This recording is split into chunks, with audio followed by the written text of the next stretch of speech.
From the crash site. Here you can see, we've just seen the logo of the football team Chapecoense Real. It's raining, we understand. It is in the early hours of the morning. Some reports suggesting that there was a technical fault on board. Plane crash in Colombia we've been covering all morning here on Sunrise, and it is really sad news. Police in Colombia have confirmed that there are 5 survivors, 3 of which, as we told you, were from the football team on board. But they are telling us that the rest of the passengers on board that plane died in the crash. So that's from Colombian police. They're confirming 5 survivors, but they're saying that the rest of the passengers on board killed when that plane came down at around midnight local time. We have the latest pictures of the wreckage. It came down, as I said, around midnight local time. We first heard about it around 6 o'clock in the morning as we came on air. 81 people on board, including that football team and crew. It came down in a mountainous area near Medellin, on its way to Medellin International Airport. Some reports of bad weather.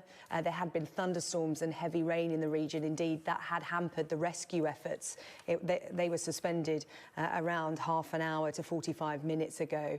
But now it seems that Colombian police are confirming that there are no more survivors. There is just the 5. Jackie is here with us. We've been learning a lot about this Brazilian football team this morning, Jackie, and this incredible journey they've come on that has ended in tragedy this morning. Absolutely, and you know, the fact we've seen those pictures of them celebrating, getting to this cup final, this international cup final, which is the second most important tournament, you know, in South American football, and then it's all snuffed out so quickly because of their success. They were on this journey.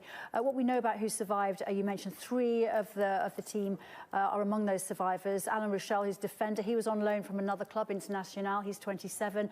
Danilo, the goalkeeper, who's 31, he is believed to be a survivor.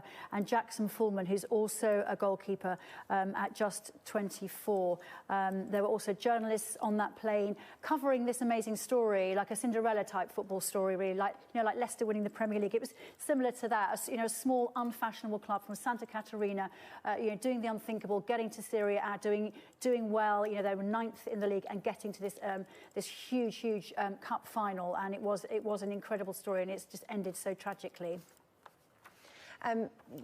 We were talking about this earlier on air, and you know, the team, as you said, were on their way to play in the first leg of this 2-part final, and it was a chartered aircraft. We understand that they made a stop from Brazil in Bolivia and then flying on to Medellin Airport, when there are some suggestions that they made radio contact reporting a problem.